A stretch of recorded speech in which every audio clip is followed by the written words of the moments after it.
Hey, we are going, and we're recording. We're going live into the Successful Bookkeeper Australia, and we have an amazing guest. I'm so grateful that you've been able to join us, Amanda. I'm really looking forward to our conversation today. So welcome, Amanda, to the Power Hour for this month of July. I hope I get this right, so correct me. You've been in this bookkeeping space for over 22 years? That's right. That's right. You've been the CEO of ICB, the Institute of Certified Bookkeepers, for over 5 years now. I reckon you know a thing or two about bookkeepers and why bookkeepers do what they do, and a whole host of juicy, great information that we're going to get into. So welcome to the Power Hour for July, Amanda. Thanks, Sharon. It's great to be here. And look, can I just say, I love my current role. I really love what I currently do, but my heart is absolutely as a bookkeeper. You know, I was a bookkeeper for over 15 years before I took this role. And I'm hoping that the experiences that I've had when I've been in practice over that time has really contributed and continues to contribute to what we deliver, not only me in my role, but guiding our team to deliver what we do out to the broader community. Yeah, I love it. And because you've got that such a solid background as being a bookkeeper, and then coming into this leadership position in such a good space to be able to reflect on and help us all understand a little bit, like to be able to avoid the traps, or if we feel like we're in the traps or whatever, we can learn from that. So yeah, I know we've got a bunch of questions to go through. We're going to start early with some fun questions to begin with. So just to sort of start us off on this little journey, tell us about the 3 most influential people you've had in your life and how they've impacted you of where you're at today. Wow, 3. Okay. So look, the first person who's shaped my professional journey, probably more than anyone else, actually is my dad. So my dad was a marketing and management consultant for most of his professional career. He now works as a professional copywriter, but he was my number 1 fan and my business coach when I first started out. And so everything that I have delivered from that perspective, you know, from a technical perspective, from growing the business, bringing on business partners, bringing in staff, all of those kinds of things, I credit to him. He's been a huge influence, and I love him to death. So, you know, my dad's a bit of a cool dude. So, you know, most people who meet him sort of find him that he impacts people in one way or another. So he's probably one of the most influential. The other people who have probably been the most influential, I don't know if influential is quite the right word, but my best mate, who a lot of people in our space know, Leanne Berry, has just been an amazing support to me over the years, as I hope I have been to her at times. But, you know, just being able to kind of bounce things around with someone else in our profession who lives and breathes our life at times. And yes, sometimes that's jumping on the phone and going, can you believe the rubbish that's going on social media at the moment? Or I'm having a problem with a client, or, you know, a whole range of stuff. So she's been a huge supporter and influencer. And then probably at the risk of alienating a couple of people, my faith is a huge part of my life. So my church family are probably the other side of the influence, a lot of what I do. And really that's the people side of who we are and what we do. And I'm certainly not here to talk about that, but the reality is that it is a big influence on how I believe we should be treating other people. And at the end of the day, Sharon, we are actually in the people game, right? Bookkeeping's just it's just the vehicle we use. But we're in the people game, we're in the relationship game. And so that's, you know, I think every now and then we need to just stop and think that we are dealing with people. Yeah, that's really cool. I'm just going to pick up on your answers with that a little bit and digress into one of the things I've noticed during my business and, you know, corporate career is when I've had people believe in me, whether it's paid or not,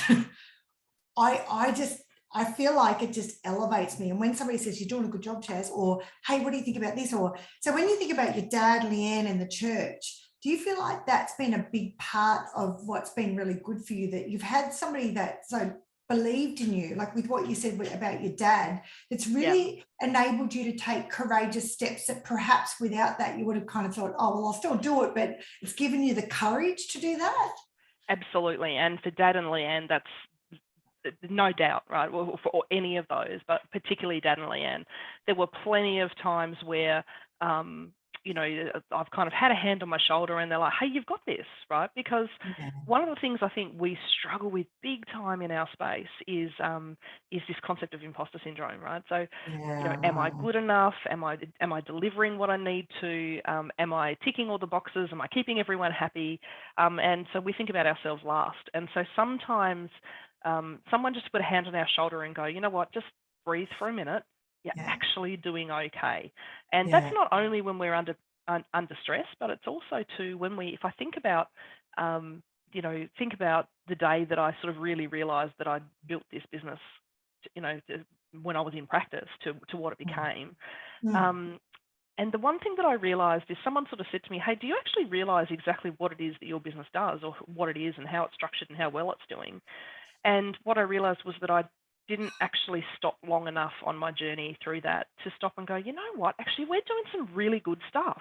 There was always a system to improve, a process to improve. There was always just something else that we weren't quite there, rather than kind of go, hey, actually, we're actually kicking some pretty serious goals here. Good on us. And we just don't do that enough. So having people influence you who can help you just reflect some of that and go, you know what, you're actually doing a good job. And for those who might be listening who have a team working for them in particular, when we, pre-COVID, when we were all in offices, or some of us were in offices, one of the things that I always made a point of doing, didn't matter whether we'd had a disagreement during the day or whatever happened, whenever I was in that office, whenever I was with my team, as they were leaving at the end of the day, thanks for today. Yeah, nice. Yeah. Don't ever underestimate just a simple thanks. Oh, it means so much, isn't it? When the people you work for are grateful for the work that you do and just for turning up and being there, and it makes a massive difference. And huge. it's an important thing to remember to say. Yeah. So the next question is interesting. And I'm not sure, have you written a book? I haven't, although I've been asked this question a couple of times. Oh, have you? Well, if you had to write a book tomorrow, like right now, with all the IP and all the information and those years of experience, what would you write about? And what would be the title of your book? So I'd have to think a bit more about the title, but the underlying theme of it would absolutely be, we don't have to know it all, we don't have to be it all, and we're actually not supposed to. Yeah, love it. That would be the underlying theme. I think, as I said, we spend so much time striving to be the best at what we do, or trying to tick off a bucket list of goals and all of this kind of stuff, that sometimes we put so much pressure on ourselves, and I have been there and done it, where you get to a point of going, what am I doing this for? We really lose sight of why we do what we do. So, but it's okay to make mistakes, because that's how we learn. It's okay to not always have all the answers, because that's how we learn and how we grow. So that would be what I would focus on. Yeah, love it. I absolutely love it. So can you please write it? Can I keep you accountable to that? We might have to talk offline, but yeah, we'll see what we can do. I love it. I love it.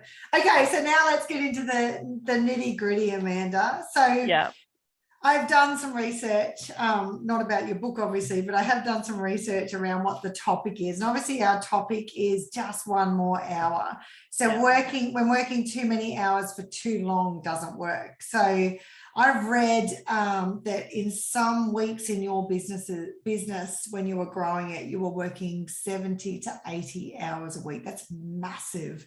Yeah. And personally, I know some bookkeepers that are doing like massive hours, especially around this time of the year.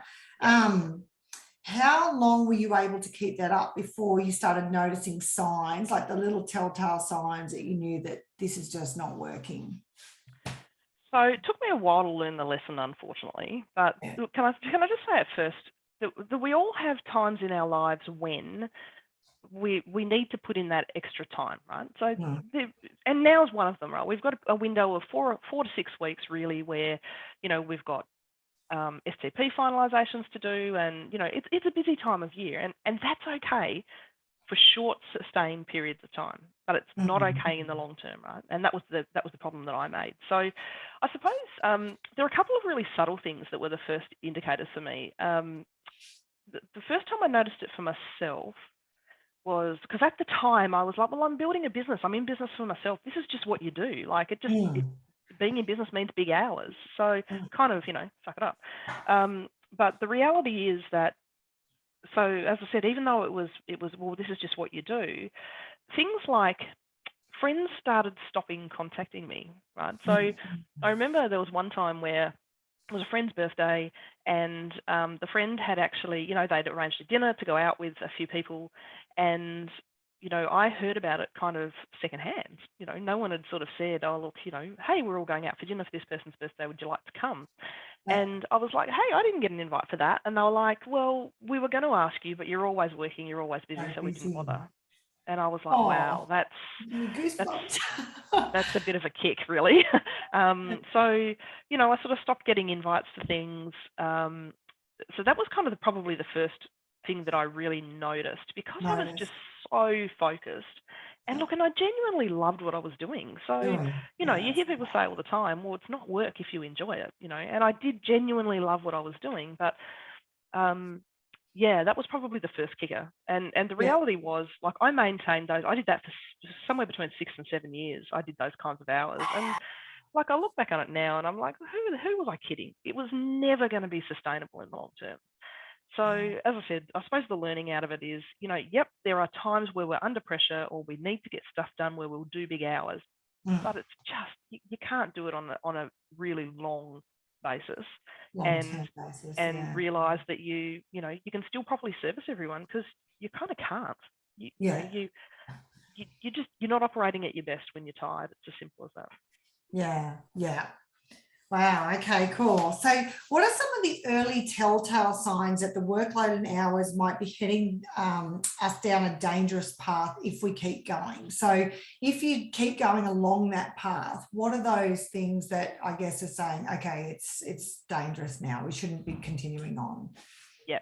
So there are a couple of things to look out for. So the social signs are definitely one, right? Looking out for, are you still getting those social contact requests from friends, and are people still talking to you? I think we need to stop sometimes and make sure that we don't isolate ourselves from what's going on around us, and that was the mistake I made.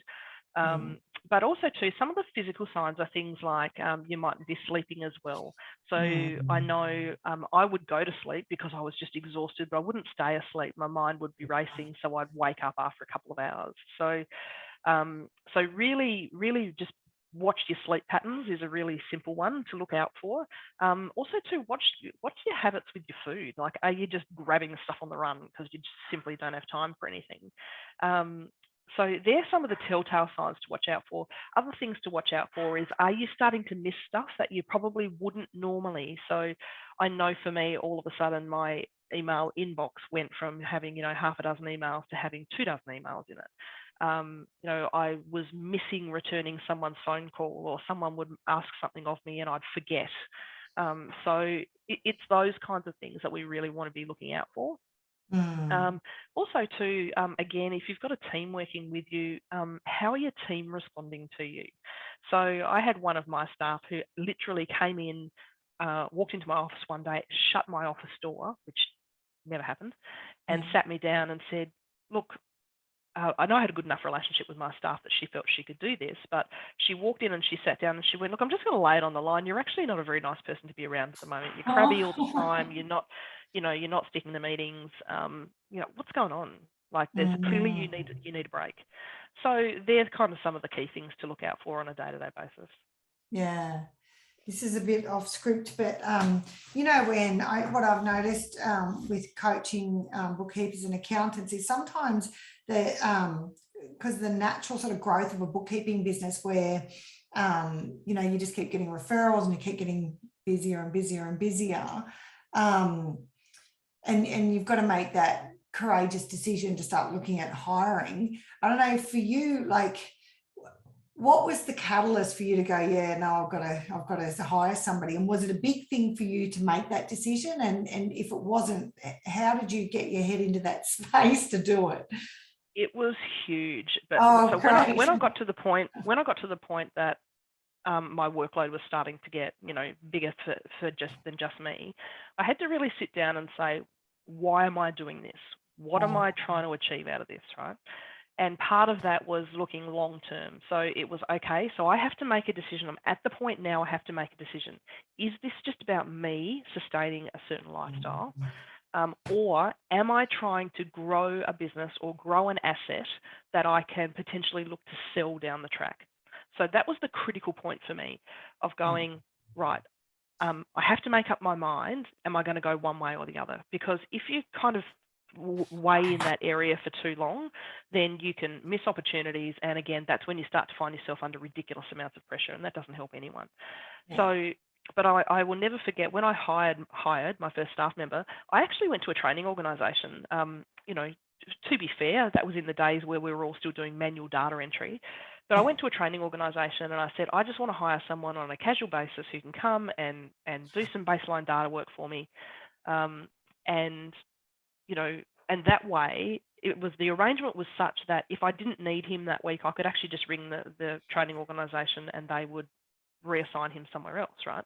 Wow. So what it meant was that I didn't feel like all of a sudden, at least for that first touch point, I didn't feel like I had to fill their day, and if I didn't give them enough work, they weren't going to eat, they were still being. Now, if I were to put that into today's world, we can look at, and let's not open the onshore versus offshore discussion, but there are solutions out there where we can hire people, through other agencies or contract them in slowly just to get a feel for what it means to be responsible for someone else. Because for me, all of a sudden it was like, oh my goodness, I'm now responsible for this person. And that was a massive mind shift, because now it couldn't be all about me. It had to be about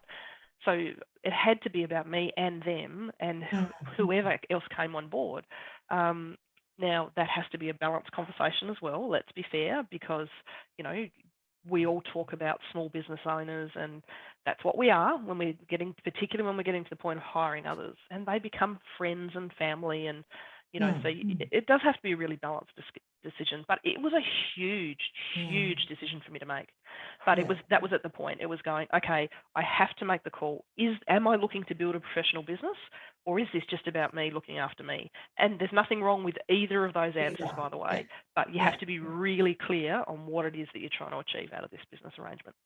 Yeah, and it's kind of launched on us too, isn't it? Because as you grow, it's like, well, it's that there comes that crunch time, as you say, and it's hard to know sometimes. It's like, well, it's tempting to want to go there, but can I and should I? And it's interesting when you get to that stage. So that's really good. Thank you for that feedback, Amanda. My next question: why do we find it so hard to say no? And have you got any tips that we get to help us getting better at saying no? Because I know, like a lot of my clients, it's that the biggest thing that they'll say is they don't like confrontation and they find it tricky to say no. Have you got any tips for us on that? It is a huge thing, and it really comes down to, I think, we say no often because so many in our space work solo. So our recent industry survey tells us that still 50% of bookkeepers are working as solo operators. And I think sometimes we fall into the trap of going, but if I lose that client, if I say no to this one, I don't have a backup. And it becomes this perpetuating cycle. And that's actually where we can get overwhelmed and all of a sudden find ourselves with more work than we know what to do with. Or we find ourselves with more work than we can do professionally, more to the point. So really quick funny story. So when I first moved to Adelaide, which is where I live now, from Tasmania, which is where my office was in Hobart, I had a team of 12 in Hobart, and I moved over here. I started the first ICB network meeting in Adelaide, and we had a member who used to come, and her name is Jane, and yes, that is legitimately her name. Her name is Jane, and she worked as a bookkeeper part-time, had 2 teenage kids at home. But just had a really good outlook on stuff. And I remember I'd go to a network meeting and she'd say, how's your month been? And I'd be, I'm so busy, I've got staff and I've got big clients and we're doing this and this and this. And she just said to me, you've got to learn to say no. And at the time, I'm somewhat embarrassed to say that I very indignantly went, well, who the hell do you think you are? You're like, you work part-time, you don't run, I'm running a business with 12 staff and blah, blah, blah, you know. So I was really arrogant with my response. I'm like, oh, okay, you know, whatever. Then month 2 comes around, same question, same response. And she's like, you've got to learn to say no. 3rd month, same thing. And she went, do you know what? I actually don't want to hear it, because it's your own choice that you're not saying no to people. And it was at that point that I just went, oh, actually, she's right. Yeah, right? wow. It was just such a simplistic view of kind of going, you have to learn to say no. And really where that kind of comes from is, as she said, to her credit, she actually said to me, look, bookkeeping for me is a way to earn money while my kids are finishing school, and that is my first priority. So she was really clear on what her structure was, how often she wanted to work, and really what it meant to be working in a business. So she just sort of went, you know what, because I'm really clear in what that is, once I hit my limit of the number of hours I want to do and someone rings, it's just like, sorry, no, because my purpose or my why is much more important to me than keeping people happy or trying to please everyone. And I think that's really what it is in our space in particular is, you know, we're an industry where 89% female. Women in particular have that really nurturing, caring kind of nature. We don't want to let people down. As I said, sometimes we're frightened to say no because, well, what if I lose this client over here? I don't have a backup. You know, so there are lots of reasons around it. And part of the reason too, when we find ourselves in, oh, but what if I lose that client? We then have to sit down and look at our client mix and say, well, hang on, am I overly reliant on one client or 2 clients? So it all kind of comes into play. So look, my tip is that as far as saying no, like it's tough. I get it. I fell into that trap. That's how I ended up in 70, 80-hour work weeks, right? But the reality is until you're really clear on why you're doing what you're doing and you're okay with where you're at, that's when I think you become more comfortable to say no. And you have to really think about, I say you do really have to think about, yep, I'm good with where the status quo is at the moment. I'm actually okay with that. Right? Now, that can actually also, particularly when we're starting out, that can be a really tough conversation to have because you're brand new, you're trying to get work. As I said, you do become very paranoid around, well, if I lose that income stream, where's the next one going to come from? The reality is in our space, word of mouth is still number one, the referral point. If you're doing a really good job for people, you won't have to worry about where the next client will come from.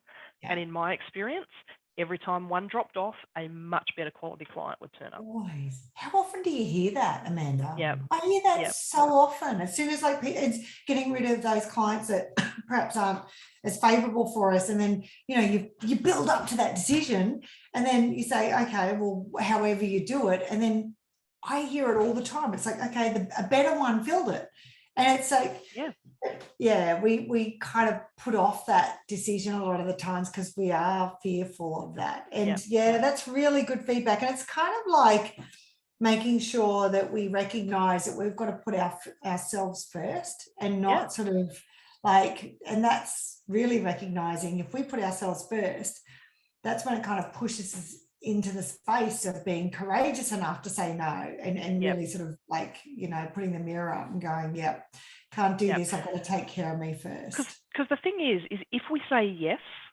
for every time we say yes, we're saying no to something else. Right? So for every new client we take on that increases our workload time, we're saying no to something else. Now, in some people, and so it gets down to a point of where is your biggest pain point? Right? Is it saying yes to the client or is it saying no to something else? And the no could be, well, now I'm saying no to that nightly dinner with my family. I'm saying no to investing in my own professional development. And, you know, we work in a professional services area. We have to invest in that. So every time we say yes, there's always a no, always, in every situation. And so we have to really balance up which one is going to create us the most pain, saying yes over here or saying no over here. that polarizes it so much, Amanda, where you go, okay, yeah, but you are actually saying, you know, no to the family dinner. You're saying no to professional development. Like, you don't think about it like that, do you? No, You just go, you oh, don't. yeah, no, it's sort of keep going. And yeah, and that's a very conscious way to look at it. So, wow. Okay, my next question. Bookkeepers are some of the kindest and most caring people I know. Does that mean we're more prone to giving more of ourselves and our time, do you think? So based on Absolutely. on our personalities, or not me, I'm not a bookkeeper, but I feel like a bookkeeper sometimes. Yeah. So talk to me about that. And it absolutely is. It's absolutely part of the DNA of who we are, right? And it's one of the things that I absolutely love about our space is the fact that we are such a nurturing and caring community, and I will call it that. That's what we are, right? So the thing is that we don't necessarily want to lose all of that, but we have to be very careful that we don't do it to our own detriment, right? Now, I cannot tell you how many times our team have received phone calls over the last 2.5 years where they have, they've invested into a long-term client or a client to get them through COVID. They've maybe not charged, or they've reduced their fees and all of this kind of thing. And that is lovely and it's admirable, but it doesn't put food on our table, right? And so we have to be very careful again about that balance, about going, look, I really want to be compassionate to someone's circumstances and I really want to care about what we're going on here, but we do it often at our own detriment. So that's that yes-no again that I was talking about, right? Yeah. The thing that we have to be really careful about, as I said, is and you've got to figure out what that balance is for you, right? So it'll be different for different people. But the thing about that nurturing, caring nature that we have is making sure that we still have time for us. Now that will be, you know what, I need to take my half-hour lunch break. Now, the number of people who say to me, how in the heck do you fit a lunch break in? Right? Now, even now, and my team will tell you, it is in my diary and it's being really deliberate. And people kind of go, oh, but you can do that, but I can't. I don't have a team around me. And we hear people say frequently, oh, you have to make a choice. Oh, no, it's not that easy. So I'm here to tell you it actually is that easy. It's about, and those who know me know that my time management skills are pretty average, I've got to tell you, if I'm being brutally honest. I love your honesty. But, I've worked out over the years that you have to take time out for you. And as I said, and again, that'll be different for different people. If you're working from home and you've got a dog or a cat or whatever, go and spend 5 minutes and walk outside in the sunshine, stretch your legs, give them a pat, go and make yourself a coffee, go for that 10-minute walk. We have to be really careful that we don't get into scenarios that trap us into being at our desk 24/7 or with a client 24/7. For some people, their break might be driving between one client and another for those who are still seeing people face to face. So, but you do have to have a look at what that balance is, because again, it's just not sustainable. If you are giving to everyone all the time, at some point there'll be a break point. Yeah, interesting. Do you know, over the years at different sort of conferences and with coaches and things like that, I've gone through the process, which I'm sure that you have too, of figuring out your values and numbering them from 1 to 10 or whatever. People do it all differently. I wonder if this comes back to, number one, recognizing what our values are, and because basically we can say and do all the things that we think is the right thing to do, but what we actually do is what we value, right? Yep. So I wonder, exactly. I wonder if that's, so you've gone, you know what, like as far as your value is concerned around your time around, so there's somehow you've managed to go, you know what, that's not going to go. Yep. Wonder whether that would be a good exercise to do, is to start, because I know for me, like when I first started, when I went into business with Tanya, and I got very unwell with Meniere's disease. I don't know if you know, it's a severe vertigo. And I I couldn't drive. I was having drop attacks and in bed for 2 days and at a time. And I was so frightened. It went on for about 12 months. I had all these tests and whatever. My health has always been very like high on my values list, not like unconsciously. I think it's like I've always been a runner and I eat well and whatever. It then went right to the top, because when it's taken away from you completely, it becomes heightened, right?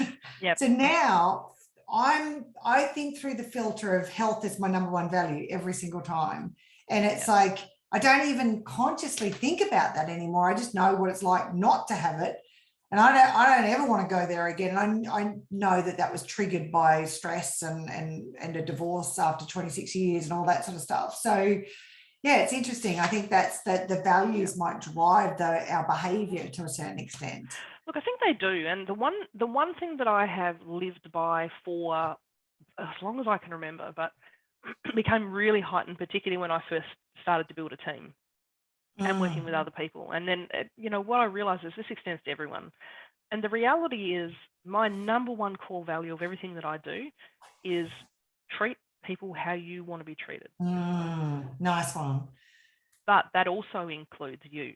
Yeah. That also includes you, right? Yeah. So, it would be all well and good, for example, for me to sit back and say, you should have boundaries around yourself and you should value your time and you should make sure that you have time for you and all of those kinds of things. And then in the background, be running around working a 50, 60, 70-hour week again. That would just be crazy. So one of the things that, as I said, that I've done is for me is I have really strict boundaries around my work hours. So when I took this role, ironically, I remember having the phone call with Matthew Addison and him saying, hey, we've got this role, we think you'd be great. And I'm like, okay, but if you want a 60, 70-hour a week CEO, find someone else. I'm not interested, right? Yeah, I love that. And he was like, oh, okay.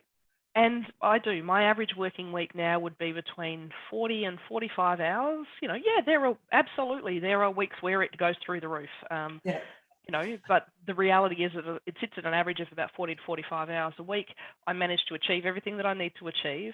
But for me, and I'm very happy to put in long hours during the week, but for me, my weekends are absolutely not negotiable, right? So unless the world is falling around us, or, you decide to do something crazy like implement a whole new IT system like we've just done, I've had a few weekends that we've had to work there. But other than that, my weekends are like my office door is shut, my computer's turned off. I just don't switch on at all. And again, the number of people who go, but how do you do a job like you do and be able to do that? It's because I choose to do that. And the reality is you need to have that time. We talk about being caring about everyone else, but if you don't look after yourself, then I'm no good to anyone on Monday if I turn up and I'm still exhausted. I haven't had time to actually just unwind and be me. So you have to be really conscious of that as well, I think. So it's great to sort of say, okay, well, I live by my values, and your exercise example is a fantastic one. Love to hear that. My exercise probably needs a bit of work. In fact, it does need a bit of work, Sharon, so I might reach out. But we just need to be careful that we don't sort of give everything of us and sacrifice ourselves.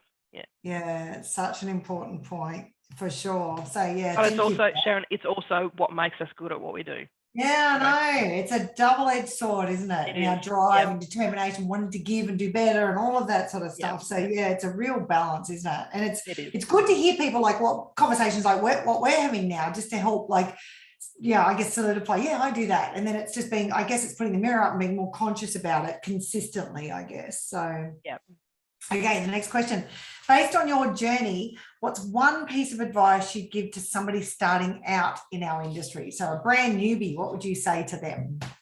My first piece of advice would be surround yourself with the kind of people who have done what you want to do, right? So, and there are some really simple ways of doing that. The industry associations, as well as others, run network meetings of fellow bookkeepers. Some are online nowadays, some are face-to-face. But connect yourself in with a community is my number one thing.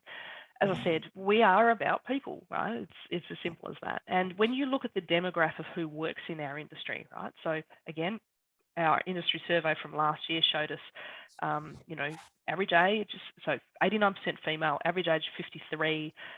You know, those who do come in a bit earlier, generally it's mums returning to work, someone who's looking for a career change. So when you look at who is in our space, people are looking for connection. And so the thing is that not everybody wants to do what I did and build a big practice, and that's okay. Yeah. Right? I don't have any issue with that at all. You know, I've had the journey of being solo, building a practice, came back to solo again. So, you know, I think you need to figure out what that is for you and make that work for you. But surround yourself with people who are already in the space. And one of the network meetings I know that I attend even still regularly are people who there are students in the group, there are people who have been around for 20 plus years, there are people who specialize in a particular type of software, but just surround yourself with people who, you know, who are doing what you want to do is my main thing. Network meetings with associations are great. Network events, when you're trying to build your profile, look, not everybody loves to do them. Not everyone's good at them, but it's practice, you know. So if you want to have a look at some networking events, maybe. The other two pieces of advice I say to people is recognize you can't be everything to everyone, first and foremost. And that comes back to what I was saying earlier. There will be times where a client will throw a question at you and you're like, oh, I don't know. So don't ever be afraid to say to a client, I don't know, but I'll find out.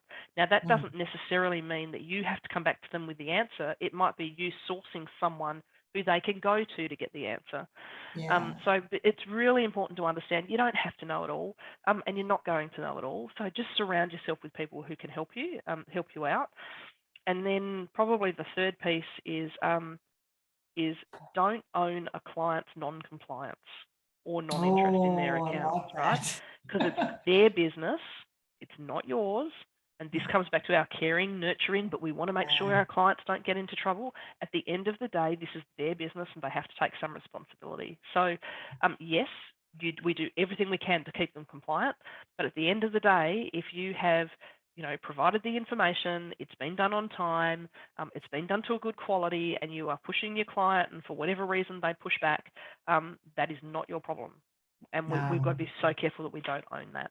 And as I said, that all comes back to that nurturing, caring persona that most of us have. So yeah, it's a hard one, isn't it? Because you Yeah. can see it's so obvious, and you get wrapped up in people's stories and situations as well, too, don't you? And that caring side comes out, and it's like you want to do the right thing, but they're going to want it just as much as you want it to run their business compliant. So yeah. Yep. Have you done any networking over the years, Amanda? I have. I've actually done quite a lot.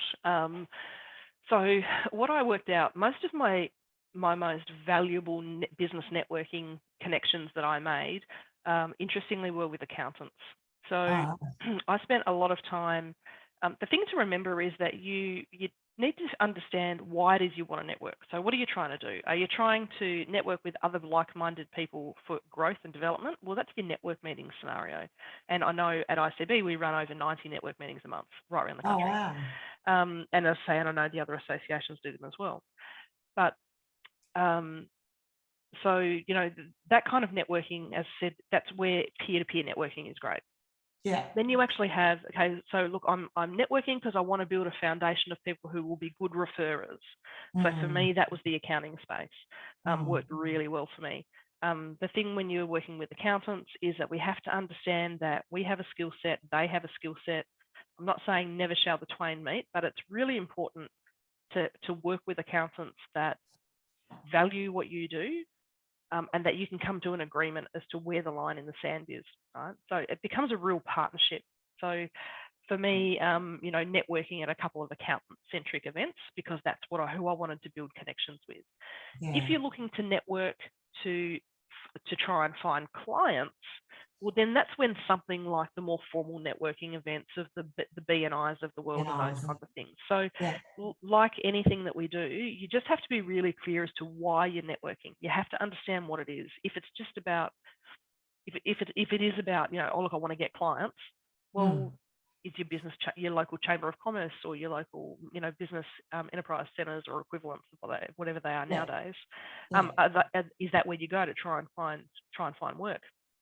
So it's like anything. We have to understand why we want to network, what we're trying to get out of it, rather than just going, I'm going to turn up at a networking event and see what happens. Well, inevitably, you won't get the outcome you're looking for. So you have to be really clear as to what you're looking for with networking.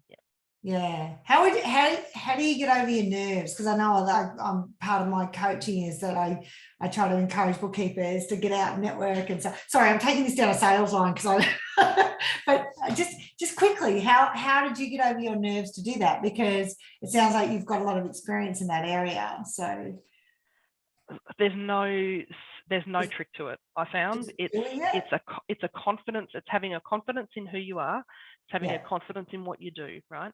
But it's also, again, having that confidence to kind of go, actually, I don't know that, but I'll go and try and find out, right? So the one thing that surprises most people when they think about my journey and what I do now, the number one thing, if I'm just being really honest with you, the number one thing that puts me at most unease of anything else is walking into a room of people I don't know. Right? I do it because it's my role to do it, but I don't necessarily enjoy it. Right? So put me into a room where someone's talking about small business or talking about the bookkeeping industry, then I'm your girl. Like I can talk for hours on that kind of stuff. But but put me in a more social setting, for example, and I tend to step back a little bit. But I think it's just, as I said, there's no silver bullet to it. You've just got to practice. And at first, you're going to be really bad at it. Let's face it. You're going to trip over your words. You're not going to have your elevator pitch right. Someone will throw a question at you, and you're like, oh, I should know that, but I can't think quick enough. So be prepared to the fact that the start of a networking journey, it's going to be, it's a learning experience. It's just, but being confident in who you are, what you do, that's how you just and keep pushing through.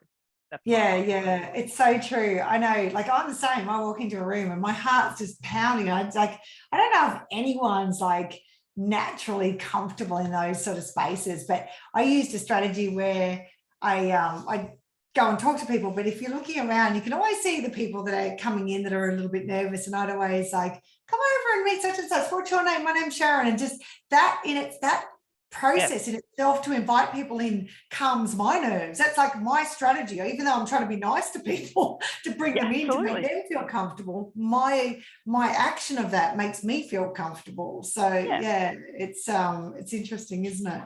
And again, it just comes back to why you're there. What are you trying to achieve, right? So and that'll guide the conversations that you're going to have. As I say, if you're looking to sort of build a conversation, build a relationship for ongoing referral type stuff, well, that's going to be a very different conversation to walking in and giving your sales pitch to someone to try and get their work, right? So the most important thing that I learned the hard way, the thing I learned about networking is that it doesn't happen overnight. Right? And being in professional services, people will deal with people who they trust, or people who they like, first and foremost, right? Because we don't have that tangible product. So we are the product. So if they like you and if they trust you, the work will come. But that doesn't build overnight. So we can't expect to go to a one-off network meeting once a month and expect that we're going to walk out with a client from it, because it just doesn't work that way. Yeah, definitely. So you got to put the time in and build the trust and build the relationships to get the outcomes. Good advice. Thank you. Okay. I guess this is a really good question to lead on to. How did you build your confidence to do what you're doing today? Obviously, you built a team of bookkeepers, 12 bookkeepers. It's like Debbie Roberts built a team of 12 bookkeepers. I built a team of 12. Sounds like 12 is kind of the number. So you've done that, and you've obviously gone on to be the CEO of, pretty major company, ICB in Australia. Where do you get your confidence from, Amanda? Again, I don't think there's any real quick fix, and I'm not sure how to answer that, to be honest. I think it's experience. It really is. It's just being confident in who you are, but not overconfident, if I can say that, right? So I say to people all the time, we joke about it a little bit now, where I sort of say, someone will ask me something and I'm like, I have no idea. I have people who do that, right, on my team. So it's fine, so I hire someone to do our marketing and our graphic design work because I'm really bad at it, right? So and recognizing where my role is. So from a confidence perspective, trust me, there have been plenty of hits to confidence along the way. Yeah. You know, you lose clients and you sit back and go, oh, what did I do? Yeah. Well, often it's not actually about you, right? So, Yeah. so I think you just have to, I don't have a short answer for it. It's some people sort of say, oh, you're built with you're inbuilt with confidence. I don't think that's necessarily the case either. I think you can learn, you learn to be confident. You learn to sort of, it's about being secure in who you are. And again, what are you there for? What do you do? What are you there to achieve?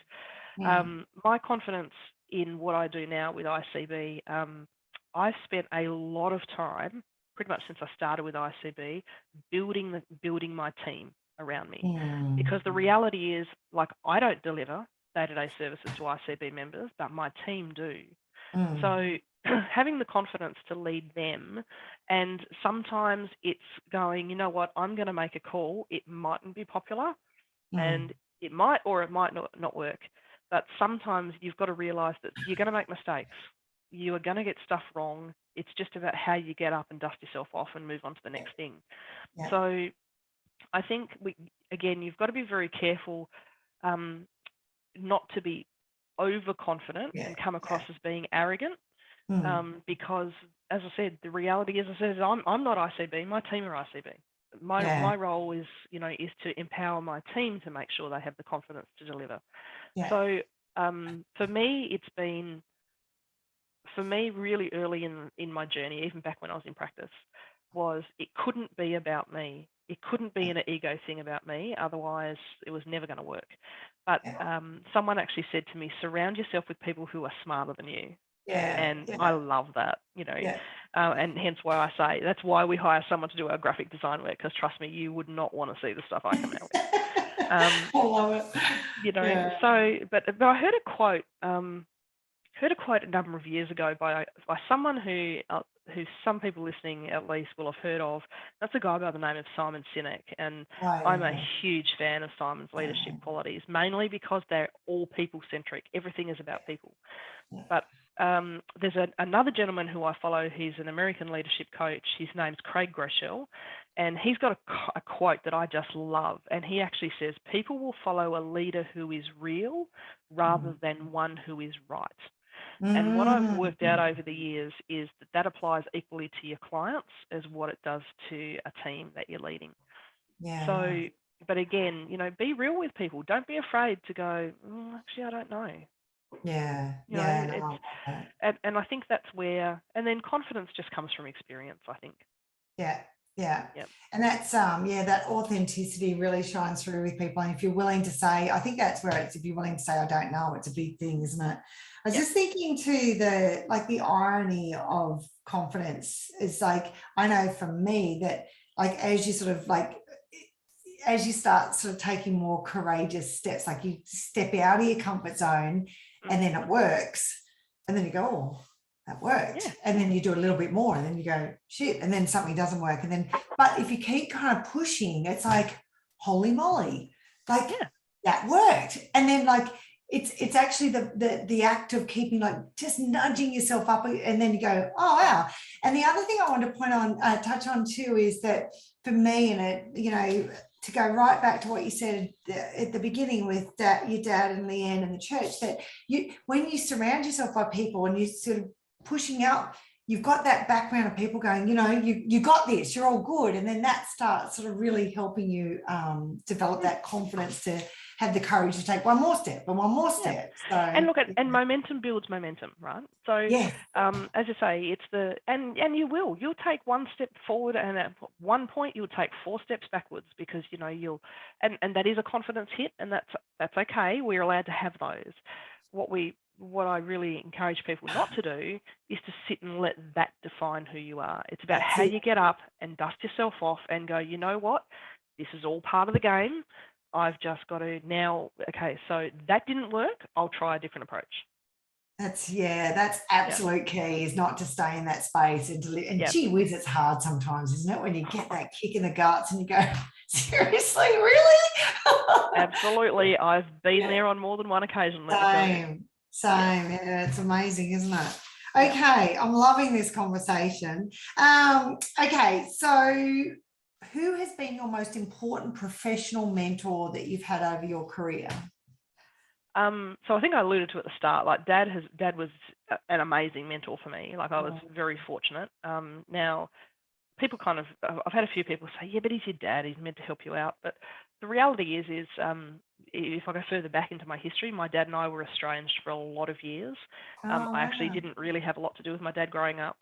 Our relationship and what I did have to do, the relationship was very strained. So it wasn't sort of a natural fit for me to kind of go to Dad. But because of his background, his management background of what he used to do, I found him a hugely important mentor. I have to tell you, there's a couple of other people who have been really good mentors of mine, some who have been closer to me physically and, in proximity than others.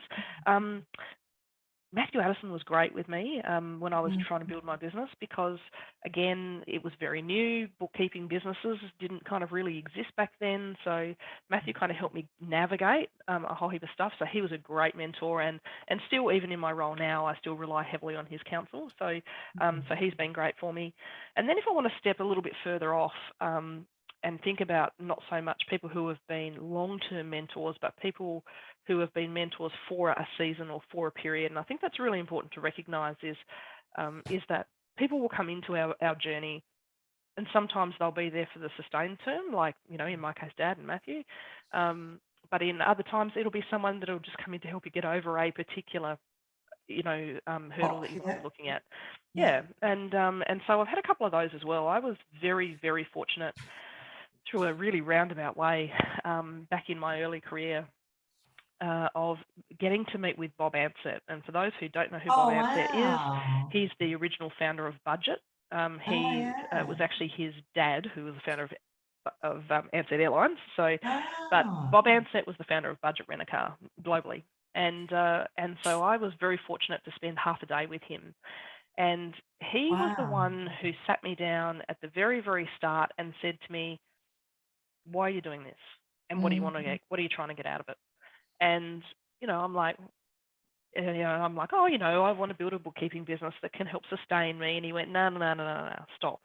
He said, if you had unlimited resources, what do you want this to be? Right? Now, remember, say bookkeeping companies didn't exist, or very few of them. And I just went, I want to be the most recognized bookkeeping brand in the country at the time. Like, hello. Like, I was a solo bookkeeper in Hobart. Like, that was never going to happen. But that was, in response to his question. And he went, right, now we have somewhere to start. And so what he did is he actually helped me unpack for the next couple of hours of going, so why do you want that? What does it mean? Why do you want to do that? And so he took me on a journey in a 3-hour period that I have continued to use to this day of going, so why am I doing that? What is the outcome? What's the end result that I'm looking for? And trying to keep your eye on the prize, so to speak, that long term. So even though it was only a very short mentoring session in the scheme of things, I got so much out of that. And so that led me to do a lot of reading around his philosophies around customer service, around how he managed his staff, and a lot of those that I adopted. So it was, he was never afraid to go back onto the front line. I've had a couple of members come to me during our transition to our new system, where I'm the one who they've sent an email in sort of going, I can't get access to the website, or I can't find my CPE log. Where do I get it? And they get a response from me, and a couple of people who know me pretty well have come back and gone, oh, what are you doing answering these kinds of questions? Well, it's front line and it's all boots on the ground. You've got to get in. And he was a really big advocate of that, of never being so far removed from your front line that you lose touch with who you are. And that's something, that is something that I concentrate extremely heavily on with ICB, particularly with our support and resource team, is they have to be in touch with what's happening on the ground, right? Otherwise we become irrelevant. And I don't ever want to be one of those associations where we become this ivory tower mentality of people who don't connect with us on the ground. So he was critical in that. I suppose other people that I've leveraged off over the years, people like Anthony Robbins, I said Simon Sinek has been, I love his stuff because it's all people centric. And as I say, and Craig Groeschel. So they're probably the main ones that I've had. Yeah, there's some absolute gold in there. It's the same as me with the first business coach that I had. And I was 22, and I was the same. He kept saying the same thing, but why? But why? But why? And still to this day, so many things I go through is that saying, oh, well, what am I doing this for? It's amazing, isn't it? The impact Yeah, that it can is. have on you. Yep. Yeah, it's awesome. Um, you've been nominated for Telstra Businesswoman of the Year. I know that there's a few clients that I've got and bookkeepers I've spoken to over the years that have got a little secret desire to get that kind of recognition, not necessarily Telstra Businesswoman of the Year, but to have kind of recognition. So can you share a little bit about your experience to encourage others that have a dream of this, of what to go through and what sort of steps to get there? So first of all, I have no idea who nominated me for that to this day, and that was in 2008, so it was a little while ago now. They've kept it secret, squirrel. They have. So I still don't know where the nomination came from, but as someone pointed out to me, you know, the being nominated for these awards is actually the easy bit. It's what are the next steps? How do you actually go through the process? And I've got to tell you, it was one of the most grueling yet one of the most rewarding processes that I ever went through. So it made me have to I had to sit back. I had to look at financially what the business was doing at that point, what our growth strategy was, where we'd come from. We also had to really sit down and analyze how we delivered to our customer base or our client base, and what our plans for future growth were. It really, in order to get that application done, I really had to sit back and really take a micro look at the business. So, we can kind of say, look, I want to build my business by such an increase in percentage turnover per year or whatever. But it really made us sit back and look at everything that we were doing. So do we have the best systems in place? Are we being socially responsible? What's our approach to dealing with a multiple array of different types of clients? It really made me sit back and think of not only what the financial aspects of our business was, but really, again, getting back to that, why do we do what we do? What's the driving force behind that, right? So it was a huge amount of work. I think it took me 45 hours in total to put the application together. So it's a pretty big investment in time. But I got to the point of when I put it through, and then they told me that I was a finalist. I was like, man, this is just insane. Even if it doesn't go any further, I've learned so much about me and so much about my business. Interesting. In this process, that I would do it all over again just for that.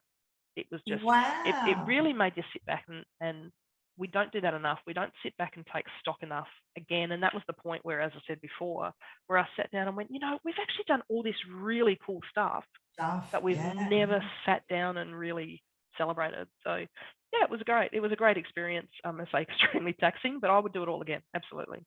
Awesome. So just the fact of you sort of taking the time to do all that for the award was like a really good just process for you to put the mirror up and to go, this is where we're at, and to kind of have a bit of a contextual marker as to, okay, this is what we've done so far. Great, go us, sort of thing, which is, we don't do that often enough, do we? No, we don't.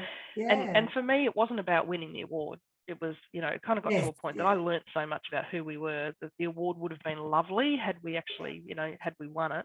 But the reality is going through the process was a big enough win for us. And the fact that, to be honest, the fact that someone nominated me, that, I know, it was like, okay, that's just maybe there's a story to tell here. Yeah, that's awesome. I love it. Well, we're nearly out of time. So, what question will I do? Well, you pick the adventure, Ramita. Which one do you want to answer? Which one do I want to answer? Okay, probably. Oh, I don't know. Look, I think there are. One of the questions that you gave me was, what's one of the pet peeves about our industry? Yeah, I wanted to know that one. Go that one. Yeah, and look, the one thing that as I said, I really struggle with those of us who don't value what we contribute, our expertise, right? The whole, I'm just a bookkeeper. Like, we are not just anything. We put in hours and hours of work to stay compliant, to stay current, to make sure we're staying on top of tech. So I really struggle with that. I really struggle with the fact that, we have this confidence issue, and I would really love to do a whole lot more about building that. But then the second thing that that I've got to say does get under my skin a bit is when we get on social media and have a bit of a grizzle, and I get it. I get that sometimes we need a place to vent. I really struggle with the fact that social media is the right place. Yeah. But I think sometimes too, we just need to recognise that if we're self-employed and we're running a business, that the nature of business is sometimes we win some and sometimes we lose some. Clients move on for a whole lot of reasons. Sometimes it'll be something we've done. Often it's not. It's got nothing to do with us at all. But it's really important that we don't burn bridges. And one of the things that listening to other people speak around as well that I hear is when you get on social media and you're just doing it for a good old whinge, like all it does is it just means that you don't look professional, and people just zone out. They're like, well, I'm not dealing with that person because they're not very professional with how they actually how they deal with stuff. So yeah, the grizzling on social media gets to me a bit. Yeah. As I said, I get it, but I'd much rather see people pick up the phone, talk to a friend, grizzle to a colleague, whatever it might be. Airing necessarily that stuff on social media, I don't think is a good look.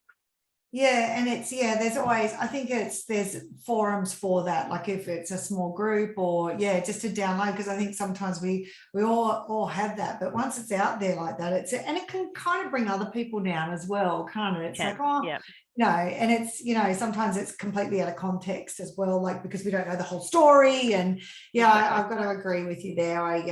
It's a good point you're making. I have had so much fun interviewing you today, Amanda. You've just given us so much gold and so much insight into your world that's going to, I know, help bookkeepers out there. And I did not start this journey knowing how amazing bookkeepers are and how much I'd love doing what I'm doing. And I'm just so grateful that to give your wealth of experience and all those years of experience to share with us today. So thank you so much for that. No problem at all. Very happy to chat. It's much appreciated. And will you be going to XeroCon? I am actually going to XeroCon this year. Awesome. How good is it going to be that we can get back in a room with each other? I can't wait. So I'm so excited because I have not met pretty much any of my clients face to face. So I'm really, really excited to meet you face to face and just to start getting into that space. I'm so excited for it. So we look forward to meeting you there face to face. Wonderful. Next month for everyone, we're going to totally take a complete 360. I've got a stylist coming to talk to us next month at Power Hour, and she is based in Brisbane. She's her name is Kerry Kuriko, and she's actually got she works with I think it's with Maya with the races in Brisbane here. So we're going to learn about stylists. I'm going to talk to her about maybe my style and say, hey, what would you do with me? So to get a bit of an idea, just like with style and how to present ourselves and, just to give some tips and tricks. So that's for next month's Power Hour. But for this month, we really thank you so much again, Amanda. We've really enjoyed your time and sharing all your wisdom with us. No problem. It's been lovely. Thanks, Sharon. Thank you. See you later. Bye. See ya. Bye.